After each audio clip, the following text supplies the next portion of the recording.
right, we are good to go. It is now 7:06 p.m. and I call the March 2025 ANC 1E Transportation and Public Spaces Committee meeting to order. A few administrative notes. This meeting was noticed to the public via listserv, via social media, and I am blanking on any other measures that we also have, but we had noticed that to the community and it's on our e-calendar.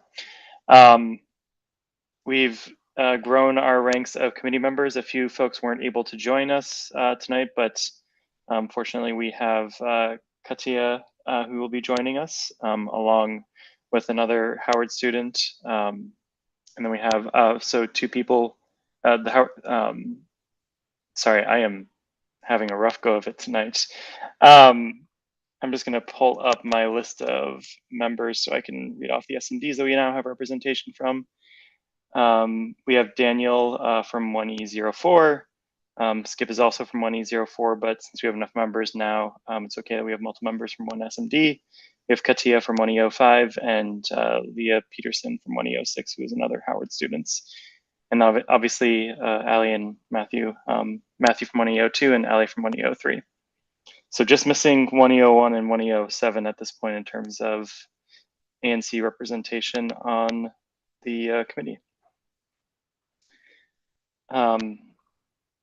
So I'll take roll quickly. I see Matthew, Ali and Katia, and me. So that's 4 out of the 8 people that are on the committee, which means we have a quorum tonight, which is good.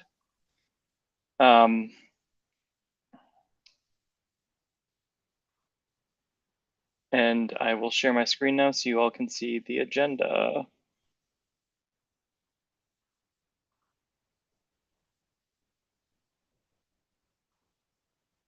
Can you all see my screen? Yes, we can. Great. The first item on the agenda is the approval of the agenda. I make a motion, and so just to recap on what's on the agenda, we have the consent agenda, which is just the approval of the February 2025 ANC 1E committee meeting minutes, community announcements and presentations. So members of the community and committee members can also chat about any issues that are happening or things that they want to discuss. And then in terms of official business committee updates, I'd like to talk about the Strategic Parking Enforcement Enhancement Act of 2025, as well as potential bike lane on Bryant or W Street. Are there any other matters that folks would like to add to the agenda?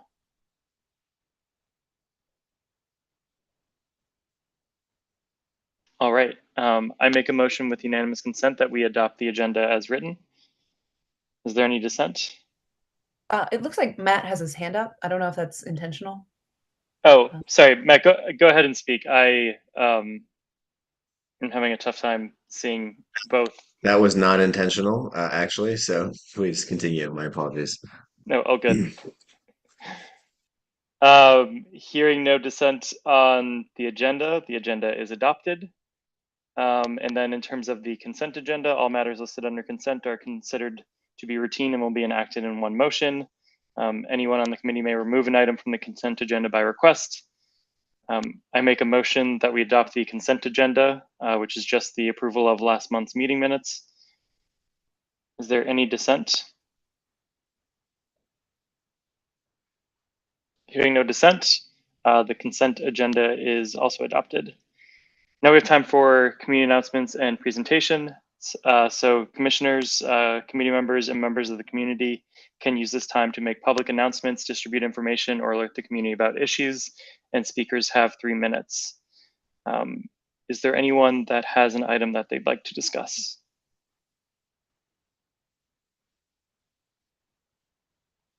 Go for it.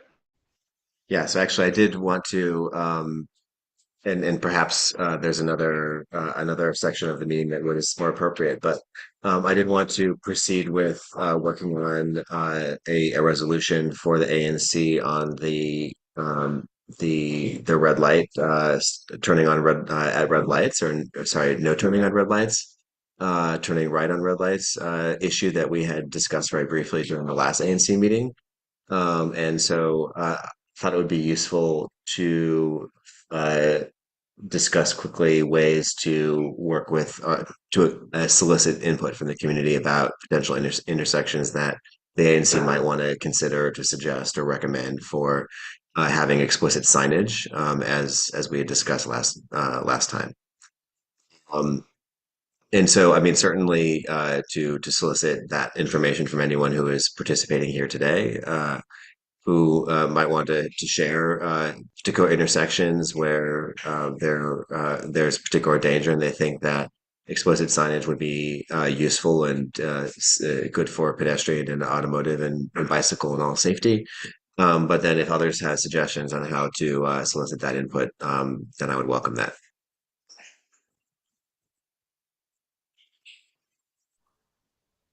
No, that sounds great. I appreciate you bringing that up. Um, in terms of ways to get other community input, I can ask if we can add something to the monthly newsletter that the ANC sends out. Yeah. So I would just want something written up for that and maybe like a survey form. I think if you just give us like the questions or like things for people to ponder, that's probably the easiest because we can put it into a gov delivery. Okay. I'll do that. Um, and so I think it'd be a good idea to get that feedback. And then we could put together a resolution with like the specific intersections for that we want DDOT to put signage up. That makes sense? Yes. I mean, at the same time, there will be maybe we can talk separately about the starting point for a resolution on that and beginning work on that. Yeah, I can share a template with you that we have for the ANC, but that's just like a Word doc of here's like the template for what the Word doc looks like and doesn't necessarily have content in it. But happy to chat about that too if you have questions. Okay, great, thank you. And then I guess Katia, have you? Um, I know you had talked about maybe wanting to do some sort of survey for Howard students to solicit their feedback. I don't know which of all the roads on Howard's campus are completely controlled by Howard. I think at least like the stoplights are controlled by DDOT, and I assume the signage is also controlled by DDOT. But have you made any progress or have thoughts on how to pull Howard students in particular? Because I suspect we won't have too many Howard students that are on the mailing list for ANC 1E yet.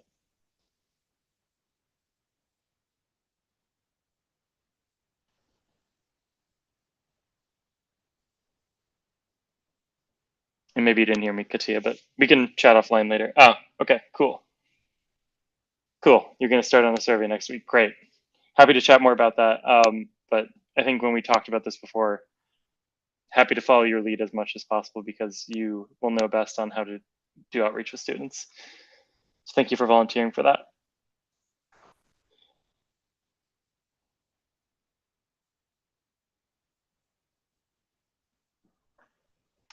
Any other committee members that have announcements or community members that have announcements?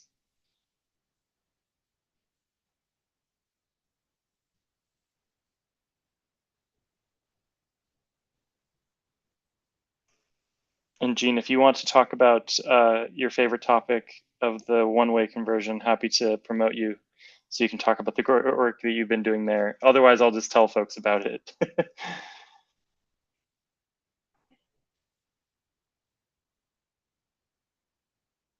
um, cool. I will give you the chance to talk. I want to recognize you for all the work that you put in for it. So, oh, sorry, I accidentally muted you when I went to click ask to unmute. There you go. Can you hear me? Yep. Well, I don't want to jinx it, but I am hoping that we're going to have the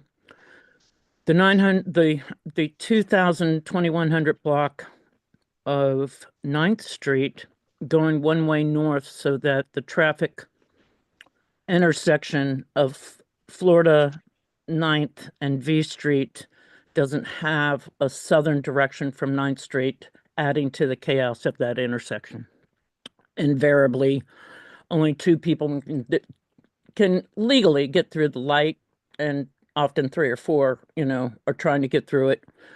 And they end up in the middle of the intersection because they can't continue going south. That's all blocked up. It's a mess. So we've been working on this for a year and a half, and hopefully this summer, just that one block. So it'll mean that all traffic on 9th Street will ultimately have to go on W East and then onto 8th, whether you're going to go north or south. So it adds maybe a little bit of confusion initially, but it'll make that intersection ideally much safer, especially for pedestrians and bicyclists, because we have a lot of pedestrians around there. And the neighbors are a part of that. So that's all I You're know. talking about this section right here, right? Correct. Just up to between V and W. Yep. Will be one way going north so that traffic is not entering that intersection. Right here. Yep. Yeah, and it's just an insane intersection because that doesn't reflect all the bicycle lanes, and it's a tough intersection. You have to pay attention. Yeah, I appreciate all that you've done to help push DDOT on that. Well, And I know thank you. that's slightly outside of 1E, but I think it's still something that's important because a lot of folks from 1E travel through that area. And for folks that don't know, Gene works at, I don't remember if you just work at 930 Club or if you work at like the broader group at this point. I am. And I don't remember your title exactly at this point, but Yeah, I'm not sure anymore either, but I am the community liaison for IMP, so I do it for all of our venues in DC. Okay.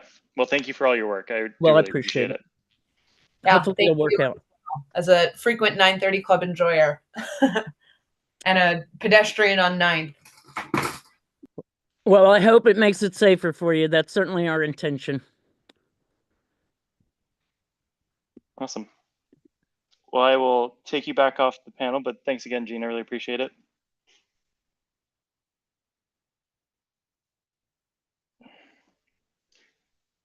All right. Any other announcements?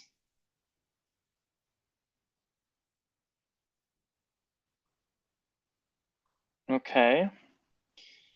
Next up on the agenda is the Strategic Parking Enforcement Enhancement Act of 2025. Have folks had a chance to read it? No worries if not, but wanted to just at least like ask so I don't over explain things.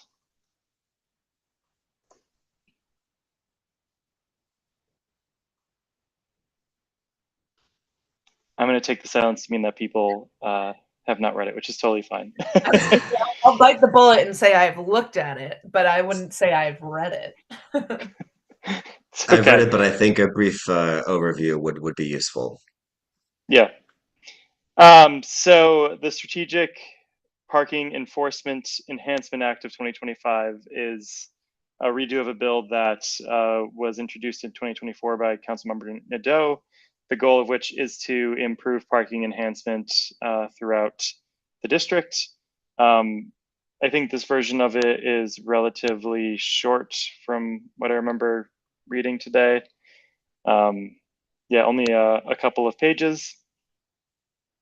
But the main things to highlight from the bill and the work being done for it is to do more strategic enforcement, obviously, of parking and give more ability for venues to, or for locations to essentially detail parking enforcement officers.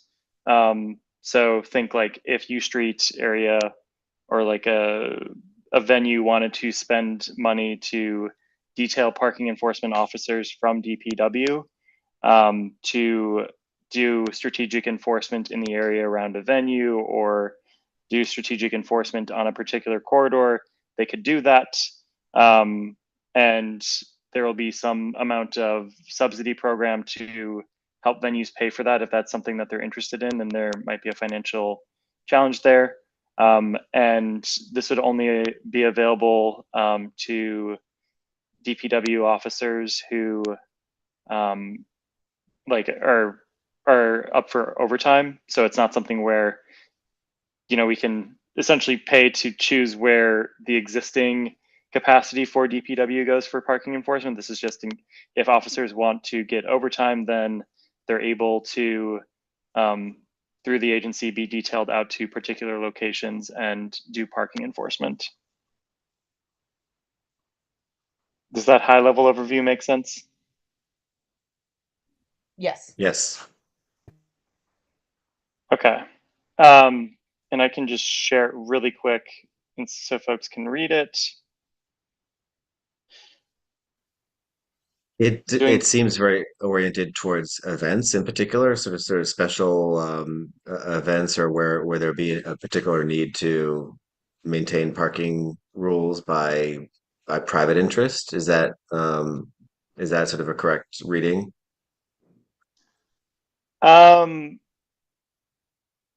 I don't know that it has to be just events. Think of this like if a like a club or an event space wanted to pay extra for MPD to be detailed to the area, there's a program for you know, like bars to pay for officers to be detailed outside of the bar or in the area, like in a corridor, for their overtime. And so I think the goal is to function similar to that. So it's not just events, though it can be events.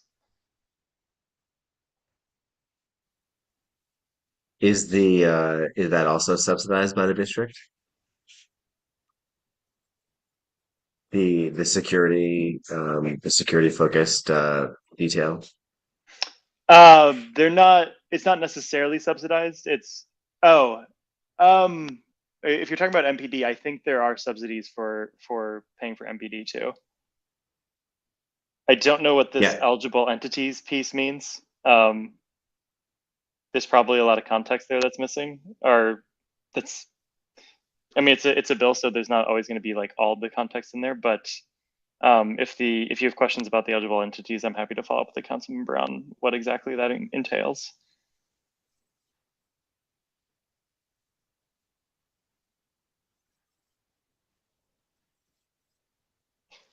So what I generally wanted to talk about is just what are other things that you have questions about or ideas that you have for improving parking enforcement throughout the area.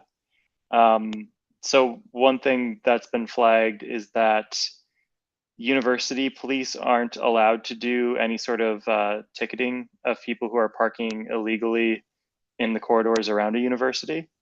There are cities that basically give university police the ability to do that, though. So as an example, if Howard knows that there's an area where folks are frequently parking illegally and that can cause a danger, then they can do the ticketing on DPW's behalf. That's not something that's in this bill currently, but if that's something that we think is a good idea, we can advocate for it to be included in the bill. Other things I've been thinking about are, you know, sometimes you'll see a vehicle that has temporary tags that are long expired.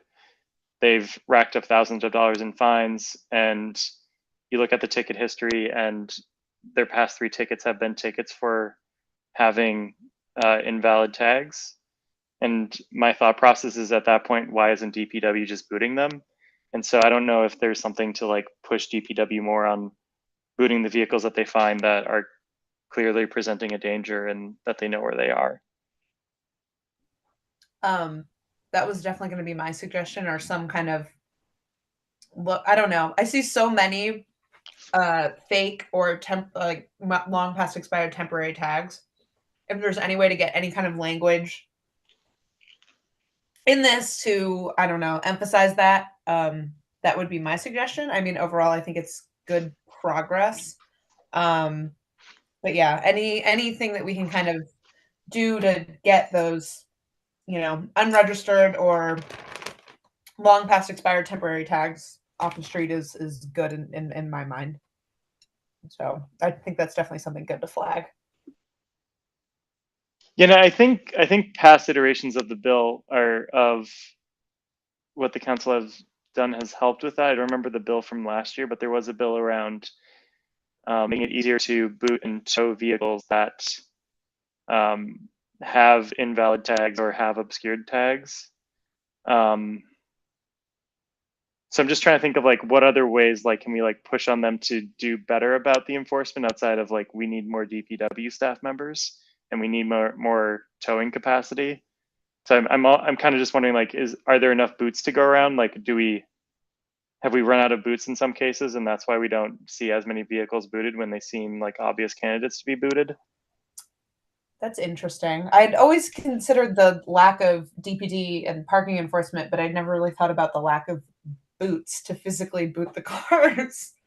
um, but yeah, I mean, I feel like I have seen more boots as of recently, certainly than I did, in the past 3-4 years before that. But yeah, capacity to boot, not just staffing wise, but the actual physical boot themselves might be something interesting to look at. Yeah.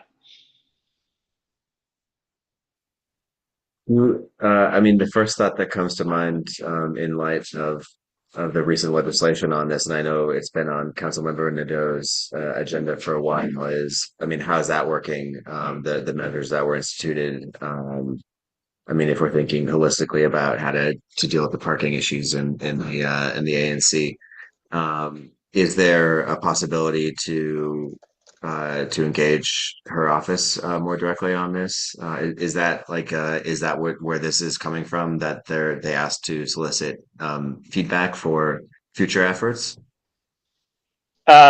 Sort of. It's more that I've been trying to be more proactive and I've been asking council staff, Okay, what are nice. things that you're working on that would maybe be good for us to provide input on? Um, and so I figured we could start here, see what Okay, questions we might have and what things we think should be followed up on, and then I'll provide that feedback to them and maybe invite them to a future committee meeting. okay. And totally okay if folks don't have a lot of ideas now. I just wanted to at least like flag this and start thinking about what questions we might have and brainstorm Yeah. a bit. I mean, another sort of persistent issue related to parking, and it's quite problematic in some areas, is broken glass, and how you just see sort of a block where there'll be lines of broken glass, and how and this is an issue for bike lanes that you see sometimes, and it presents a special danger. But also just in general, what's how is a district cleaning those up when it happens? It seems like it's not happening infrequently. Yeah, I guess I'd be curious of your experience with that because whenever I've reported it, I feel like it's been addressed relatively quickly, but I think Okay. people just aren't always reporting it. Like they don't submit it to 311. Yeah, I don't have a super recent experience actually to share on that front. So perhaps 311's functioning for that in a reasonable amount of time already. I did not actually realize that you could send 311 requests for broken glass in the bike lane, so that's good to know because I lost a brand new tire recently to glass Hmm. in the bike lane. Tragic. So that's good to know for me because I definitely see it with frequently, and I know that that's an issue. So that is something I will start doing going forward. So thank you for letting me know that that is even an option. I swear I've submitted something like here. Let me just check the app now because both of you are making me worried that I just made something up. I don't think so. There's so many things in that app, Yeah.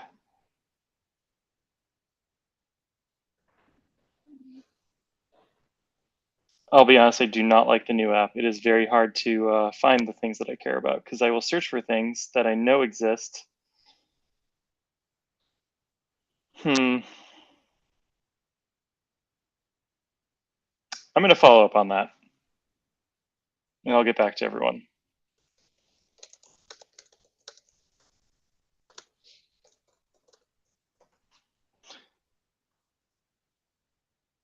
I guess do folks generally like the idea of giving university police the ability to issue tickets for parking enforcement? Do folks have concerns about that?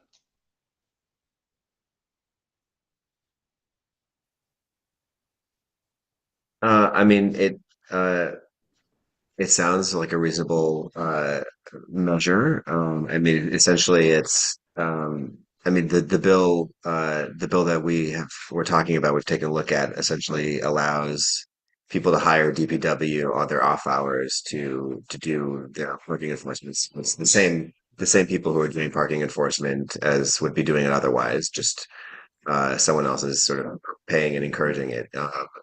So that seems reasonable enough.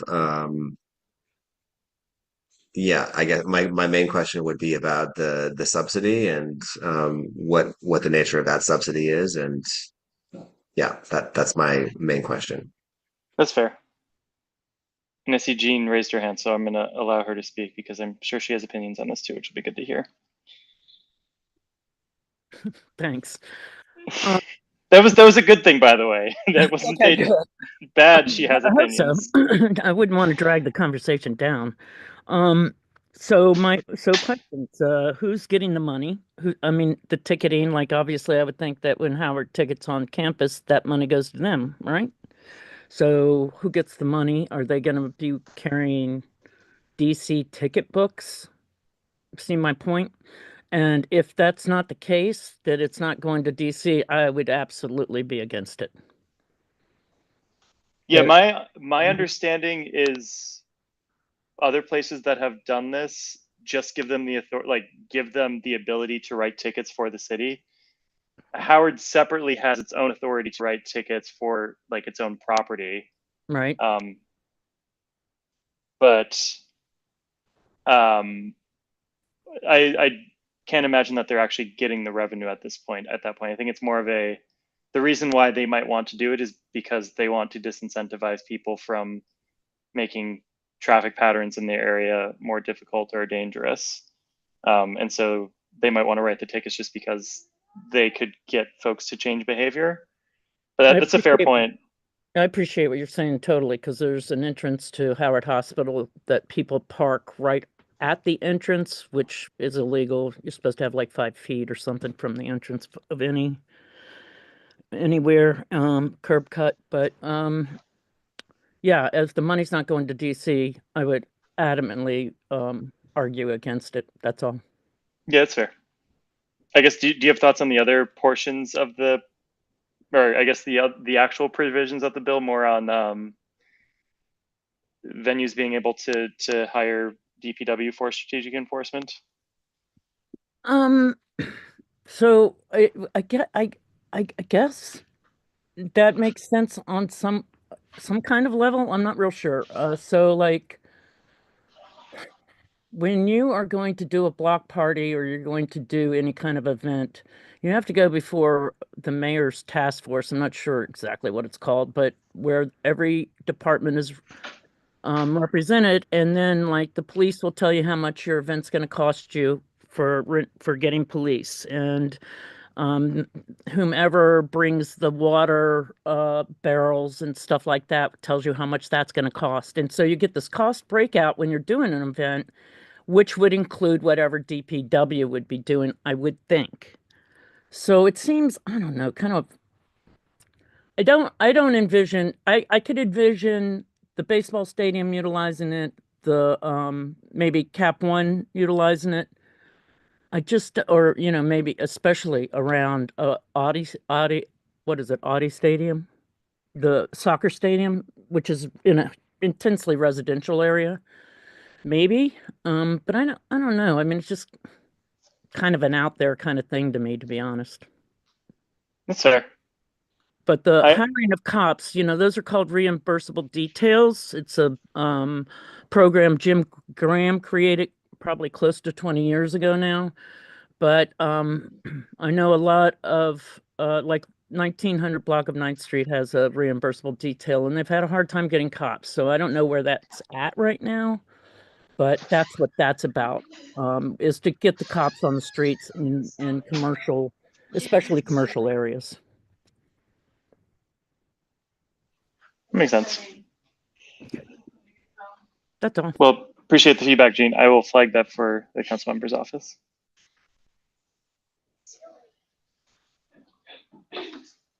And Katia, I saw your question. Would a new training be enforced with the campus police if they were able to write tickets? This is very much like in the idea phase. So I guess I'd be curious what sort of training you'd expect, but yeah.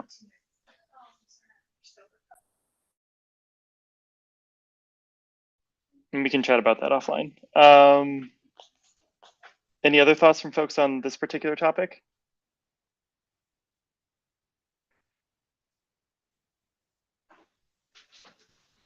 I mean, one question about strategic the strategic enforcement bill, and it kind of relates to what Gene had been talking about is uh, community groups and block parties and their ability to make use of this provision.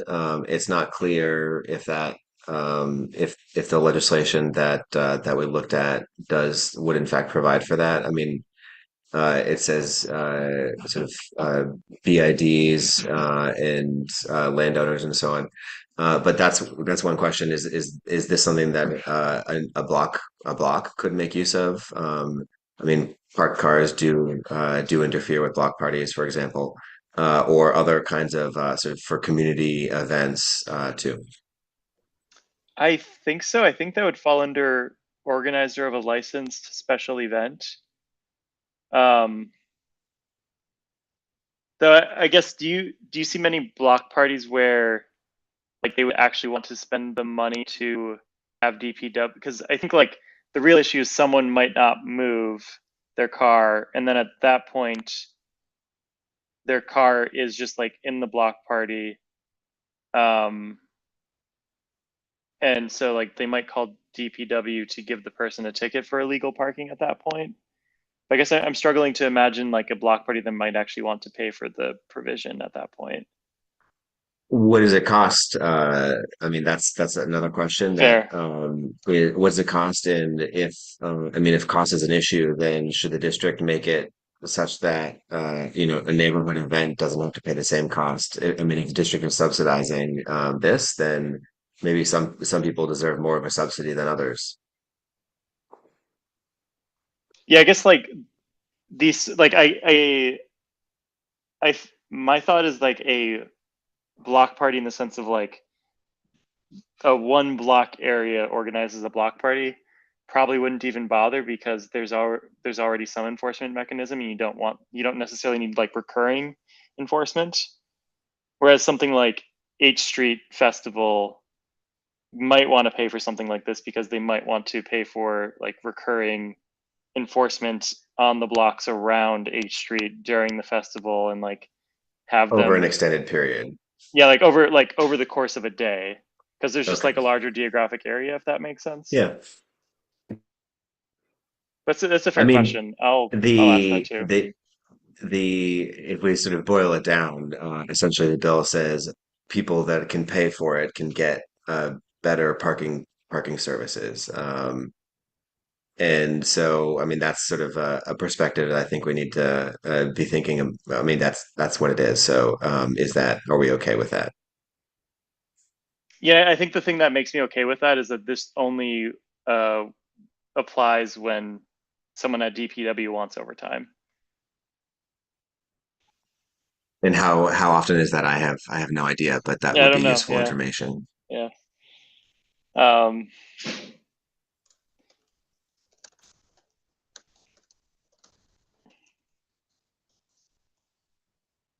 cool. What other questions are there?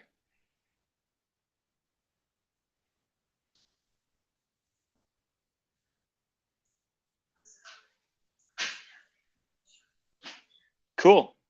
We can switch to the next topic, which is potential bike lane on W Street and Bryant Street. So we had spoken with Howard at the ZD meeting about one of their upcoming developments. And we had spoke about our request a while back to DDOT that they study a potential bike lane on Bryant. we had mentioned that resolution to Howard, and they mentioned that they were interested in at least talking more and thinking about it. After some back and forth with them, they were wondering if W might make more sense. So I figured I should get the opinion of you all if we'd want to advocate more for W or Bryant Street. And part of where I'm going with this right now is just figuring out like what do we think might have the greater need. Then I'll talk to DPW or sorry DDOT and see where they might be thinking on this. I think there's been a lot of good progress recently in terms of like them actually targeting areas that need bike lanes and like trying to put more effort towards those areas that actually need them. And so I want to be cognizant that we aren't necessarily like pushing for something like if it was I had to choose between Bryant and 11th Street, I'd choose 11th because I think 11th is more strategically important in the long run. But I want to at least like start the conversation about other places that we want DDOT to consider in the long run. If that makes sense. This is very much like thinking about like the long-term future and where we want to see east to west connectivity in the neighborhood. If you had to choose between like W or Bryant, where would that land for you? I hope that context made sense. And if not, I'm sorry. And I will share my screen. Sorry, did someone come off mute while I went to go share my screen? Yes, but accidentally. I mean, well, I think you purposely went back on mute. Yeah, That's okay. I have. I'm pulling up my Google Map so I can kind of look at everything now. But we all know the ever relenting horror that is my laptop. So it's freezing and taking forever. So I apologize. Totally fine. I'll And what I said there was not to say that I think DDOT is necessarily doing a great job across the board, but I think there's been some good work on 11th recently, and I want to keep pushing on that. So I don't want to like necessarily distract from 11th and like say Bryant needs to come first or something like that. Yeah. Well, I agree with you. I think between Bryant and W are people bike there, but 11th I think is kind of a main thoroughfare. But that being said, there are a lot of north and south bike lanes, and it would be nice for more east-west connectivity. And I don't know if I necessarily have a preference between Bryant and W, other than isn't Bryant wider? Am I correct in assuming that? I'm not certain if it's wider. I tried to look at the data once, and then I learned that the data that DC maintains on roadway width is pretty inaccurate. So I, at that point, would just be going off of feeling of what I've felt like on Bryant and W. Yeah, so I don't know which is wider. I guess the way I'd approach this is like all things being equal, like roadway widths. What do we think would be better? And I guess where I come from with Bryant is that the university, I think, literally owns this portion of the roadway. And they also own a lot of the property surrounding the roadway. And so if the university generally likes this idea, I think this is a more viable project in terms of you're not going to get opposition from neighbors most likely. I also like Bryant because it's unbroken. I don't know. I feel like I tend to use Bryant more regularly than W, but that's maybe because I'm typically traveling east versus west. Yeah. Yeah, and W right now is a one-way this way, but eventually it will be a two-way again over here. Or at least that's the plan in some of the conversations. And so Howard was saying that they, as part of like this roadway redesign and making this a two-way, they could push for a bike lane there. But I agree, Bryant is a little bit nicer because if this is kind of a tough hill, but like if you're thinking about getting east to west, like McMillan is right here. And Bryant makes that a little bit easier. Whereas if you did it on W, you kind of have to stop here, and there's no obvious way to go. Like you could do it further on W, but that just feels a little awkward.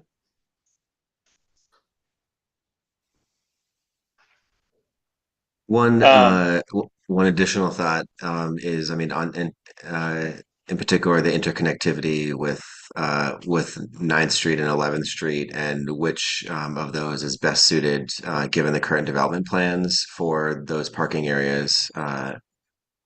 What's most likely to sort of result in a clean interconnect with existing north-south infrastructure. W is definitely a cleaner way because I mean the Ninth Street bike lane goes to right here, and this is like an easier place to bike through than north of the Whole Foods right here. But both Bryant and W will connect through both of these areas.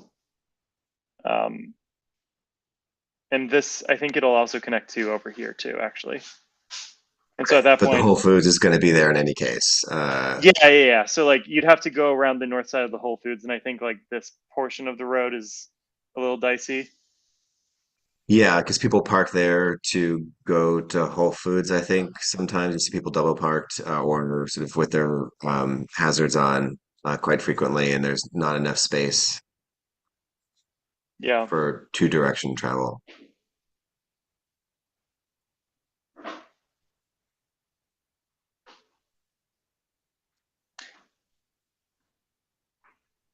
What is the suggestion about Bryant and connection to the Reservoir District and the recreation center and so on makes a lot of sense to me.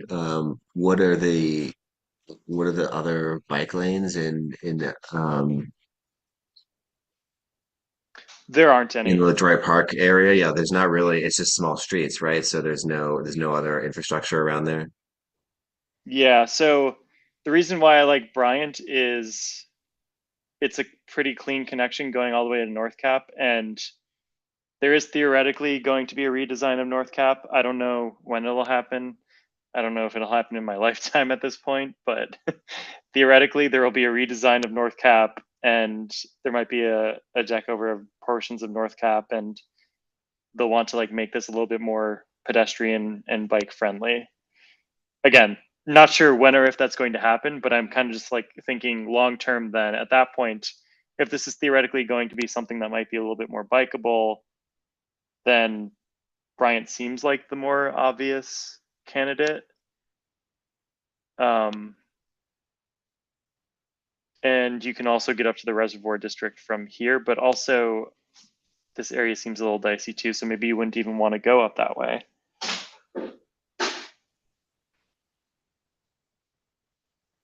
Yeah, when I'm going through there, I'm usually going south actually from our ANC. So I just go on the small streets around there.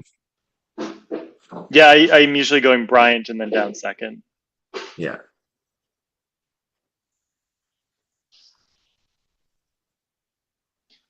And I think one other benefit of Bryant is that it's closer to the center of Howard's campus, so it is theoretically a shorter distance for students to get to if they're going east-west.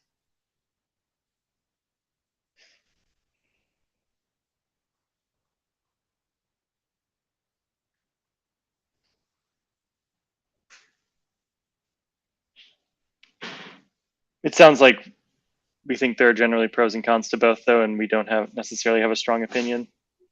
I think Bryant is better for all the reasons we've all discussed, but if the compromise is Bryant or nothing or Bryant or W, I'm happy to take W. Is kind of my feeling. Fair. Yeah. That to me is not like the worst compromise in the world. There could be worse solutions, which is no bike lane, at least to me. Yeah. Yeah, and I need to talk to Howard more because it seems like they prefer W, but I don't understand exactly why they prefer W. So I mean, one another question with Katia here is what is the bicycle infrastructure on campus like, and could this be paired with with encouraging the university to improve infrastructure and bicycle parking and things of that sort, in that is consistent with the streetscape. Um, so I mean there are a good amount of bikes depending where you are, I would say. Like I know I'm representing like quad, like Harry Time Quadrangle, my dorm. And I would say there's definitely a lot of bikes and like scooters. I'm not sure if you want like if you're including scooters in this, but there's a lot of those on the sidewalks, which definitely there's been incidents where students have gotten hit, or like I've almost gotten hit if in case I have headphones on, but I can't hear them because they're on the sidewalk and like there's no room for them, like in the street. You know what I mean? So if that makes sense. But it depends what area on campus, but there definitely are a lot of bikes and scooters, if that kind of answers your question. So yeah. Are there any bike share stations on either of those roads or in that general area? I'm trying to remember off the top of my head. And maybe as part of like a street design um, or street redesign is like some kind of like on-street scooter corral or an increase in bicycle parking, if not for bicycles, but also for scooters. Because I know I mean, I don't usually take them, but I know they're super popular, and I think they should be considered when talked about this because you're right. It's good to get them off the sidewalk, and we definitely do not want students being hit if there is any increase in traffic on those streets for bicycles and scooters. There are barely any cabbie stations in that area. So there's a cabbie station at Fairmont in Georgia on the east side of Georgia. It's kind of a weird spot, to be honest, because 6th Street is a one-way northbound. Here, I'll share my screen again and just like show going off of my phone. So there is a bike share station here, but this street is northbound, and so you kind of have to just like bike against traffic going south here. But there's a bunch of flex posts here, so you usually don't have cars parked here. And so usually when I'm going south from the bike share station, I'll go inside the flex posts. And then let's see where else there is. There's a bike share station at 4th and Bryant. Yeah, So there's one right here. Okay. I wonder if the university would have any interest in maybe more. I don't know. It seems like I mean, I don't know. It seems like a good area for it. I certainly would have used bike share in college if I had the option to.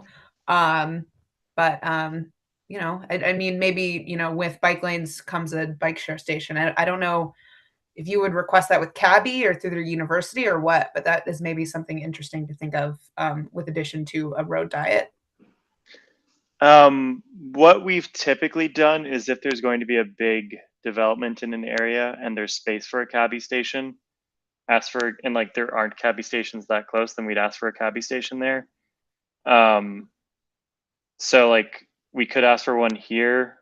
I'm kind of the opinion that if we request one though, it might make more sense to be as part of like this bigger development. But I don't know. It's tough. Because there's not really a Cabby station in this area either. Yeah, no, this area is always tough, especially because it's right at the bottom of the hill. So at the end, 10 a.m. most days, they're all gone from like the Ward 1 area because everyone rides them down the hill to work and never rides them back up. Yeah. So, but I don't know, maybe something to look into. I don't know, never hurts to have another bike share station around. Yeah.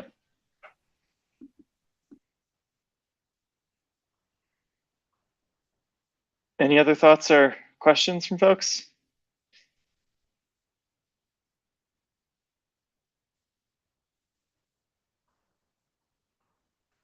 All right. Well, I appreciate all the feedback tonight on the legislation from the council member's office. I've got a bunch of follow-up questions that I'll be asking them.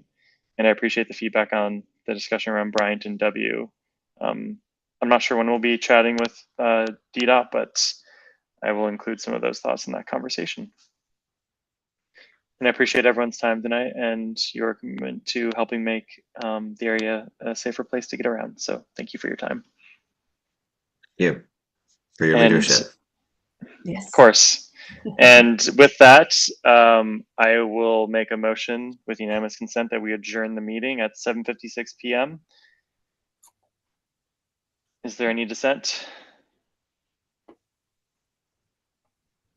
All right. Well, thanks everyone for your time. I appreciate it. I hope you have a good rest of your night.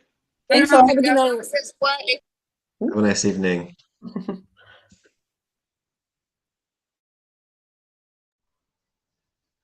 Congrats on the wedding. We're no longer recording. Don't worry.